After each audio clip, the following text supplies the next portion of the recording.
This is your physics teacher, and from today we are starting the class 10th course videos, and the course name is electromagnetism. Today's is an introduction video, and in the next videos from we were going to start the electromagnetism. That is your course. Electricity is very detailed, and during this lockdown I will cover all the courses as much as possible so that you can utilize, because this year is very important from you. What are your reviews? What is comment? What do you think about that?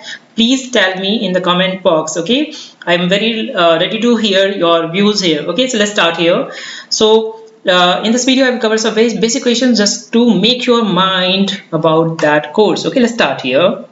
So in the class 9th we have studied about some introductions about Newton mechanics, what the Newton told about, very important thing about that, how things works, how the things move, so what are the equations. He gave the equation of motion which we study in the chapter motion, right? Three equation of motion was there. Then he told about the forces and masses and sometime work energy, right? So that was part. Now in the class 10th here we take a new course that is a upper level of that course. This is called electromagnetism. So in this course we will cover some important questions so that you can make your mind that will utilize for the next video. Okay, let's start here.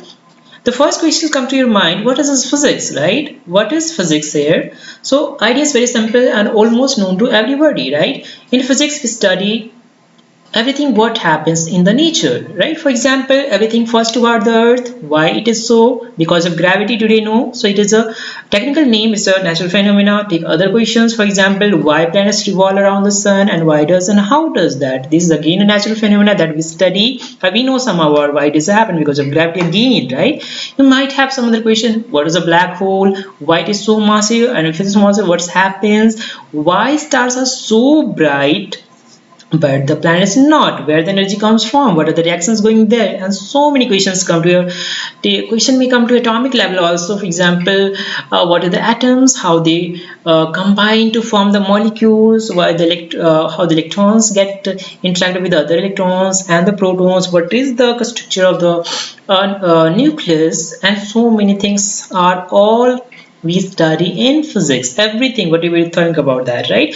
My question is that when we hit anything like water, then it boils. What is a boiling, right? And why it becomes so hot? What does the hotness mean? Where did the hotness come from? What is exactly going on? And so many questions come to your mind. All are we study in physics. Okay, I hope you have good idea about. I'm not going to that much just to give idea, and now you could think. So I mark it, this is over. Okay, so everything we study in nature that happens. The second question, why do you study physics? Okay, an answer is simple. First question, we humans are curious and we want to know about nature, why nature is so, why the things happening the way they are. Okay, this is the first question that we have discussed some things in the first question. Now the second question, is this is the only thing? No, of course not. The second thing is here, we utilizes the laws or rules or sometimes called principle to solve the problem around us. For example, problem around to upgrade the humanity or make this world a better place. For example, take example, okay? Newton told us that here in the gravity, heavier object or lighter object, all objects fall at the same rate toward the ground, and we utilizes that for what? Tell me what? We utilize for the making satellite that's revolve around Earth without falling. Okay, no matter, of course, a satellite is much lighter than the moon or many other things, but doesn't fall because it does not depend on the mass. Okay, first thing. The second, here take more examples here. Newton told us that force occurs in the pair and they forces are equal and opposite in magnitude, right? Then we utilize making what? Rockets. We utilize made rockets, right? Of course, the conservation principle of momentum also important here. And we make the guns, right? When the guns is fired, the bullet is fired in forward direction and then gun moved or recoiled in the backward direction. And so many other examples are there. Okay, in class 10th you will study that. Here Michael Faraday told us that magnet exert force the electron that causes electricity, and again electron causes force on the magnets that makes it move, and that utilizes making electric generator, that electricity we have fans and so many things, whatever the things you have, for example mobile, computer, laptops, vehicle and everything whatever you see around it mostly come from the by using the rules or laws, whatever you call it, that we study in physics. That's why physics is very important. I hope you have a good idea about that. Come to the next question. Next question is that is physics is math really? Because if you remember class 9th we have done a lot of math in every chapter of class 9. So is it really a math?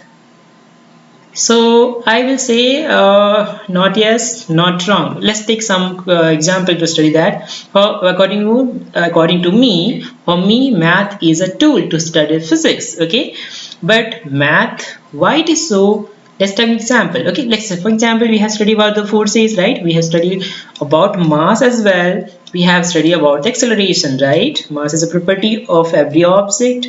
Acceleration is the change in the velocity, and force causes the change in the velocity of an object. Okay, so let's take an example. Force, suppose a force of 2 force apply on a body which has the mass how much? 2 kg, right? And that changes the velocity of that body 5 meter per second square. Then what is the force acting on the body? Of course it's a 10 because you multiply by using formula, you get that. Now I have the question. How did you know that? 2 is what? It's a number. So distance is what? It's a number, and the force again is a number. So what? Everything is a number, which is a mathematical object. So we are finding that numbers are present in the physical quantities that is involved in to understanding some phenomena, right? Take one example. We know that work equal to force multiplied by displacement. But suppose a force of 10 Newton acts on a body which displaces to 12 meters, then by using this formula we get the work quantity. My question, how do you know that? Here, of course, by multiplying these two. What is this two? Is a number. Number is what? Is a mathematical object. So you're finding that the numbers or maths are present inherently, inbuilt, naturally in the that. So we can say the maths is inherent. Math is inherent in nature. Okay, so we can some scientists also say that math is the language of nature in which you speak. Okay, so what we conclude that is physics and math? No, physics is the language in the things are written, but math is physics is not math. Physics is about understanding. It is about understanding of nature and natural phenomena, and we use physics as a tool. Okay, as a tool to study physics. Okay, we can say that math helps us to understand nature. Math helps physics to understand it. I hope you understood. So physics is not math, it's about understanding nature, but math is a tool to study this. Okay, finally it's time to just close the video, but before that, if you want to study better this course, then you must have some basic knowledge what you have learned in class 9, which is called Newton mechanics. So basics of Newton mechanics, force, accelerations, work, energy, this concept should be clear. And high school math, which I learned in the early classes, and in this class also you will learn. And finally, structure of atom. Okay, this is all about. In the next video we'll discuss about the topic here, which I told you here, electromagnetism. What is electromagnetism? And some review of the class 9 Newton mechanics little bit. Okay, so but mostly about electromagnetism, and we'll start the course here. Okay, so if you have any comment, what do you think about that, my decision to make the video, please tell here. I will be waiting for you. Stay connected, keep studying, very important here, and finally I will say God bless you all. Thank you so much.